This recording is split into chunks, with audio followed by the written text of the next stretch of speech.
On this episode of the podcast, episode 44, my goodness gracious, I'm going to talk about hot tubs, Valentine's Day, and we're going to talk about the films I've been watching.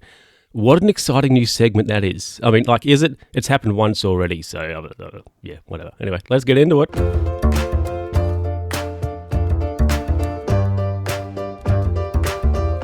Hello, and welcome back to another edition of the Luke Who's Talking podcast with me, Luke. How are you going out there? How are you? Are you okay? Or are you average? I don't know. I feel I'm going to be breathing heavily in this.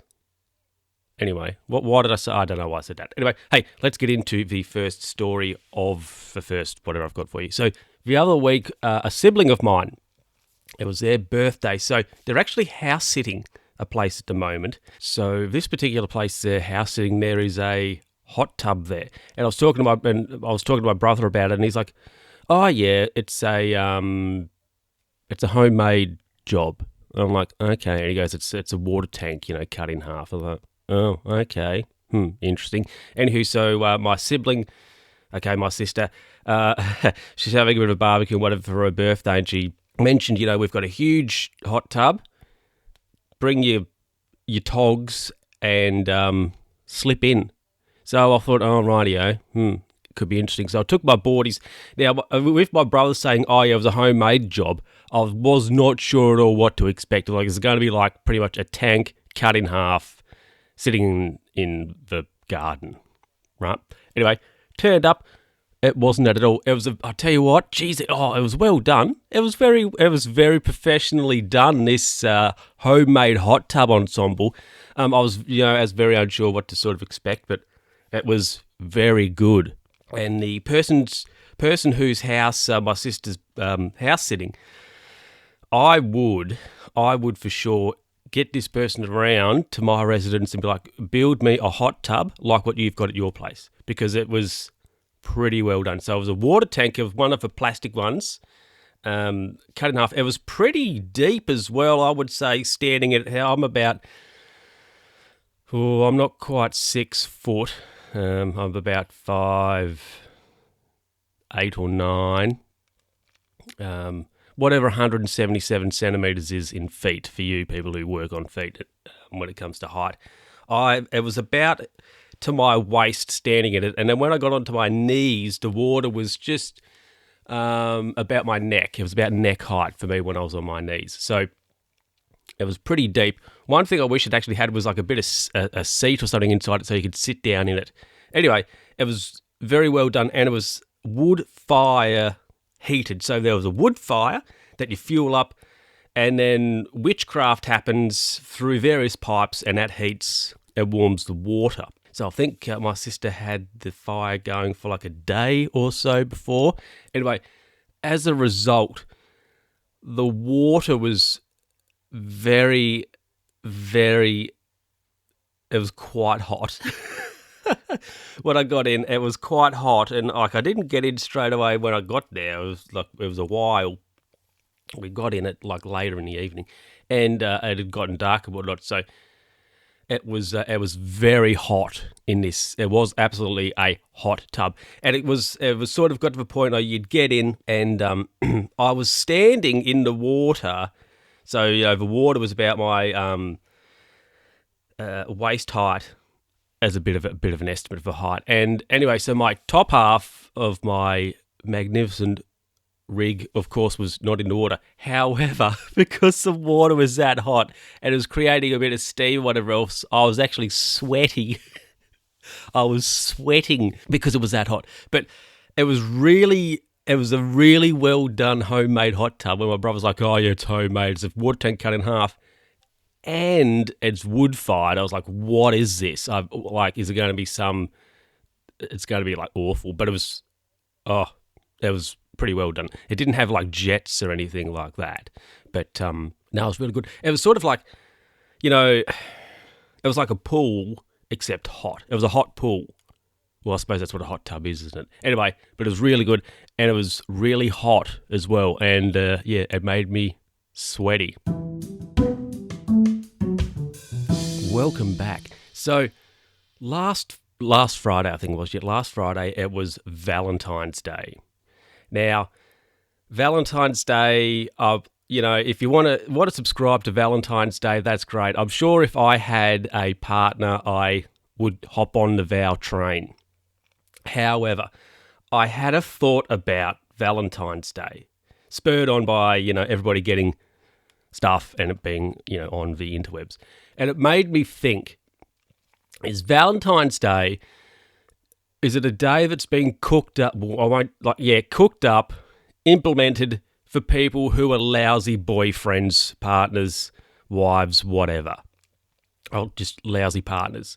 Because it's like a day of accountability. Because if you don't do anything for your partner on Valentine's Day, you're a heathen, you're a scoundrel and all that jazz. So, it got me thinking, if that's right, if Valentine's Day was, cooked up, come about because somebody was a lazy partner,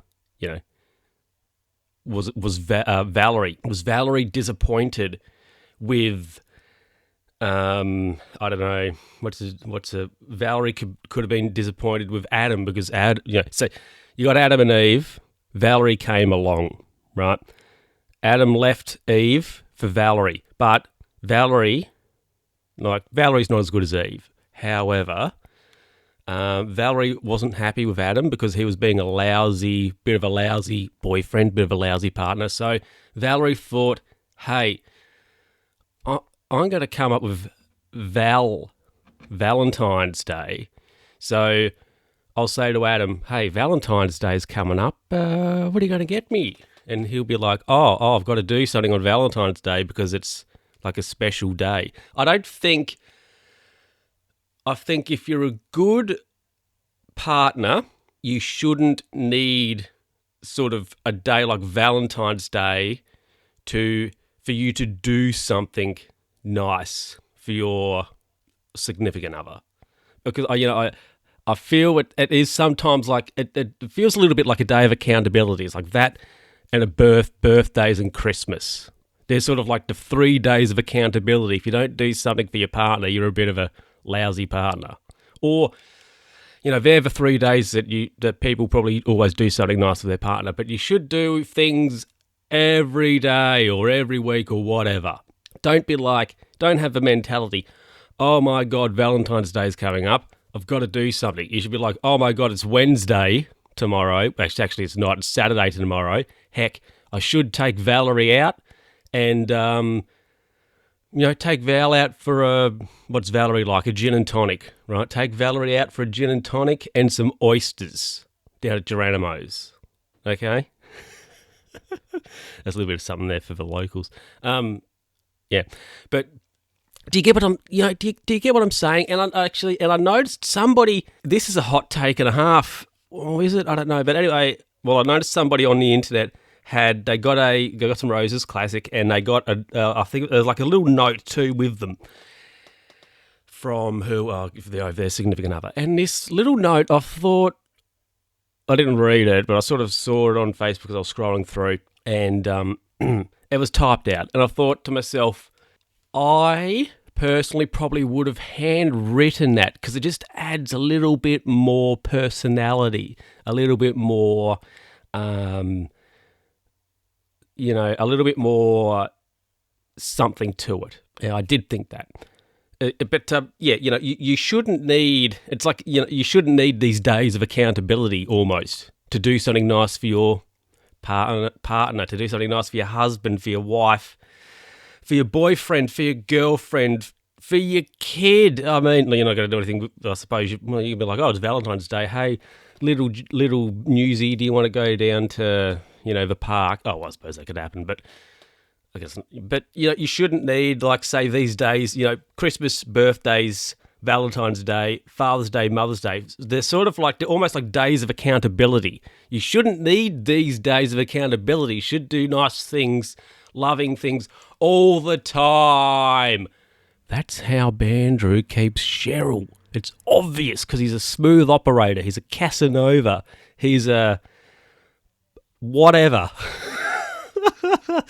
that's enough about Valentine's Day. Now that said, excuse me, that's a peak and a half there. All that said, probably when I do get myself a fair maiden, I'm probably going to need these quote-unquote days of accountability because I'll probably be a really lousy boyfriend. But heck, we'll see what happens when we get there. The films are coming up next.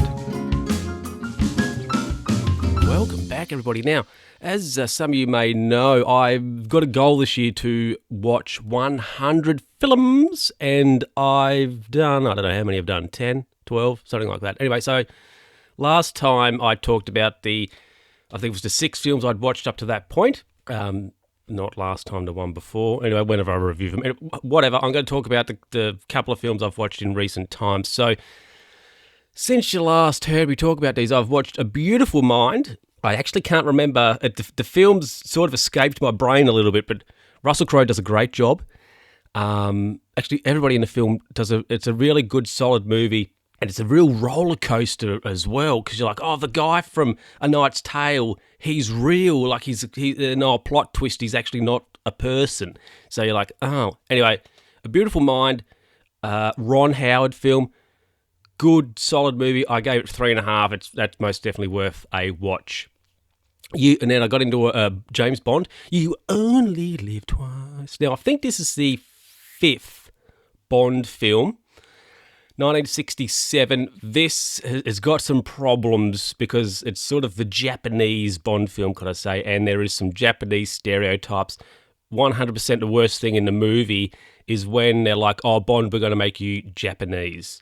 That bit's not great. And, but the villain, Blofeld, Donald Pleasance, he does a great job. I actually would have liked to have, because Blofeld's in a couple other movies after this one, and it would have been great if Donald Pleasance came back to be Blofeld in the subsequent movies, but that didn't happen for whatever reason. Anyway, 1967, You Only Live Twice. I gave it 3 just because, you know, I like Bond. I like Bond films.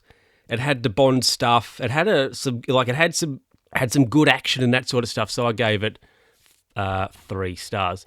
Next up, we've got, A Few Good Men. What's his name? Who's that writer guy? Oh, he escapes me. Aaron Sorkin wrote this film, pretty sure. Aren't they going to turn this into a TV series or something, apparently? Or are we going to do a remake or something? I'm not sure. Anyway, A Few Good Men. Once again, good, solid cast. I'm not a Tom Cruise fan at all, but he's solid. He plays like a smart-ass twerp really well in this. The build up and like climax sort of in the courtroom with the whole I want the truth, you can't handle the truth. I don't like that is the most quoted thing of this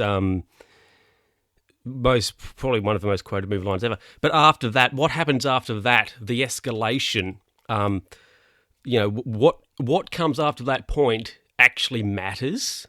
That line doesn't really matter to the movie at all. But what happens after that is something that actually matters to the story and to the objective and whatever of the film. Tom Cruise and his guys, what they want comes after that line. That line's it's almost like a throwaway line at some point, but it's in some aspect. But yeah, I've written here in my review on Letterboxd that this film is like a Columbo crossed with Jag and a pinch of NCIS. What do you reckon about that? Something like that, isn't it? Anyway, A Few Good Men, 3.5. The next one, Without a Clue. Now, this has got Ben Kingsley and Michael Caine in it, and it's really fun. It's an interesting twist on the Sherlock Holmes, Dr. Watson sort of thing, I feel, because Ben Kingsley, he plays Dr. Watson, and now the Sherlock Holmes books, I believe, are written as if Dr. Watson wrote them, if that makes sense. So in this particular world, Dr. Watson, he writes the stories, they get published, and Michael Caine is just an actor he hires to be Sherlock Holmes, and whom is an absolutely lousy detective where, Ben Kingsley, Dr. Watson actually does the detecting. And there's a bit in the movie where Dr. Watson goes, I'm done with you, Holmes, you're fired. And then he goes to a crime scene. He's like, oh, I'm Dr. Watson, the crime doctor. And everybody's like, get out of here. But as soon as he's like, oh, yes, I know Sherlock Holmes, they're like, oh, my God, tell Sherlock he's awesome. And there's a really good bit in the movie where they're investigating. So Watson, he has to go and get Sherlock Holmes back, or the Reginald Kincaid, the guy's actually called, the actor's called. He has to go and get him back and hire him as Sherlock Holmes. And there's a really funny scene where they're investigating something, because what has happened is the stamp for £5 note has been stolen from the mint, from the bank, Royal Bank of England. The £5 note printer stamp has been stolen. So they're there, and Sherlock's looking in the vault and looking at various things, and there's people around him, and Watson's sort of standing behind these people. And Sherlock asks who had access to his vault, and the guy gives, like, reels off 3 names. And then you see, the shot is, you see it's sort of over the shoulder, could I say, of Watson. You see the other people in front of Watson, and then Holmes is in the vault, and Holmes looks and he goes, I want to speak to this. He pauses, and then Watson holds up 3 fingers, and then Sherlock goes, I want to speak to this third person. It's like really funny. There's like various little quirks like that throughout the film. I gave it 3. It's a fun time. It's most definitely worth a watch, that's for sure. And then I watched a Western, A Fistful of Dollars, with good old Clint Eastwood, the first in the Dollars trilogy of films. It's a bit of fun, and it's really interesting because Clint Eastwood, he doesn't. We're used to a lot of movies have a lot of dialogue, a lot of talking, and there's not really much talking in this. And I think, well, it's a good while before we actually see Clint Eastwood in the first place, and then he doesn't say anything for. I think I've written here, it's like 7 minutes. He doesn't nobody says anything until 7 minutes or whatever into the film, which is really interesting. And Clint Eastwood, he's an interesting character because you're sort of like, it'll be all right if he's like an anti-hero, because he does things that cause basically, he's responsible pretty much for the death of a whole family and their destruction of their home because he's scamming things. And he uses a woman that he then saves. He uses her, maneuvers her, and uses her as part of one of these these scam things he's pulling. So it's interesting, but all works out in the end, doesn't it? Anyway, I gave it 2.5. It's it's a spaghetti western, so it's a bit of fun. Hey, give it a watch. I don't think any of these movies I've watched so far, except 21 Jump Street, stay away from that, but the other ones I think, probably worth a watch for sure. And the other night I watched Willy Wonka and the Chocolate Factory. I had a real fun time watching this. When they get to the Chocolate Factory itself and we see Willy Wonka for the first time, that's about halfway through the movie. And everything before that it's got to be there, but I wasn't overly invested in it. But, it's solid. It's a fun time. And actually, there's a bit when they're at school after the Wonka competition's over, and the teacher's like, okay, children, we're going to learn about percentages. Let's say we'll use the recent Wonka competition as an example. He's like, oh, okay, so I've got 1,000 Wonka bars. Okay. And he's like, okay, little Janice, how many did you have? And she's like, well, I looked at 100. And he's like, oh, that's 10%. And somebody was like, 150, and he's like, oh, okay, that's 10% half again, it's 15%. And then he asks Charlie, oh, how many Wonka bars did you look at? And Charlie's like, 2, and the guy's like, 200, and Charlie says no, 2. And the teacher, I'm sure he was like, oh, well, that's too small, I can't work out a percentage from that. What an idiot, it's 2%. What an idiot. Actually, it's less than 2%, because if you have 100's 10%, 20 would be 2%. That's right, isn't it? Yeah.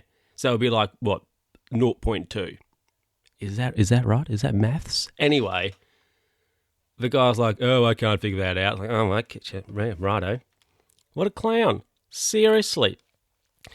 But when they get into the factory, it's real fun. And when the first bit they get into the chocolate room, I just thought somebody's had to have made this. Like, they have had to have made these sets, and they're magnificent. They're really, really interesting and fun to look at. And like that contrast, because the first half of the movie is very sort of grey. When Charlie's, his poor little kid, it was very grey and very average. But then when you get to the chocolate factory, into the factory, there's lots of colours. Of course, Willy Wonka himself has a purple blazer he wears. He has his top hat now. Actually, something I thought was really funny is when they get into the TV room and have their white suits on, Wonka still has his hat on. I was like, where's he got your hat on for, mate? But fun movie. It's an absolute classic. Gene Wilder does a great job. He plays snarky. He plays crazy. He plays, unsympathetic, and he's really great. And yeah, I really do like the bit where he's real casual and fun and like, yeah, I'm Willy Wonka throughout the movie. But when they get to the end and he's like, oh, okay, yeah, you just go out through that door, whatever. And he goes into his office, and then Charlie and Grandpa Joe are like, okay, where's our chocolate? And then they go in and see Wonka. It's really funny to me. Everything in his office is like there's half of everything. And then, when questioned why Charlie didn't get the chocolate, he just flips out. He just goes crazy. He's just absolutely burko. And he says to, Grandpa Joe, the famous lines, you get nothing, you lose. Good day, sir.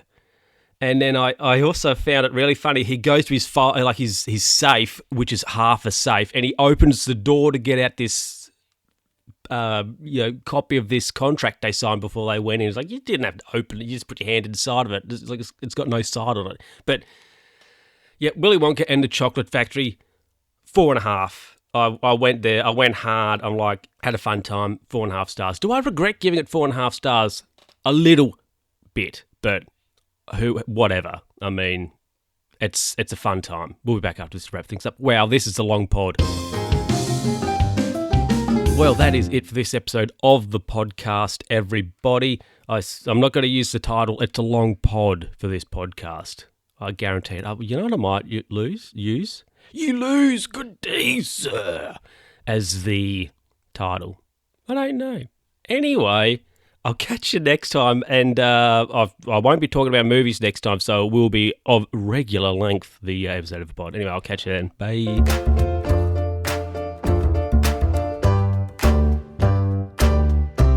I'm back because I forgot about something. Now, where are my notes? Here they are. So, a couple of episodes ago, I talked about the fire situation here in Australia, and I put the call out for ScoMo and Co. to meet me face to face so I can call them a pack of twerps. They haven't gotten back to me. So, Scoey and Co., what are you doing? Also, episode, I believe it was 42, when I first talked about the films, I said, I floated it, I put it out there, I said, hey, Emily Blunt, do you want to go on a date? And also I said, hey, Brie Larson, do you want to go on a date? Heard nothing from them. So nothing from Blunty, nothing from Lassie. Ladies, come on. But anyway, I'm not worried about that because I've moved on from Emily Blunt and Brie Larson, also ScoMo and Co. I'm now firmly in the Shakira camp. So yes, I did see the Super Bowl halftime, and I was like, wow, Shakira. I remember her, and I started listening to a bit of Shaq. And I thought, oh, she's gorgeous, isn't she? She's beautiful. So Shakira, if you're out there listening. Now, I know I think you've got 2 kids and you've got like a husband or whatever, but hey, you want to go on a date? Just let me know. Oh my goodness, that is actually the end of the show. I'll see you next time.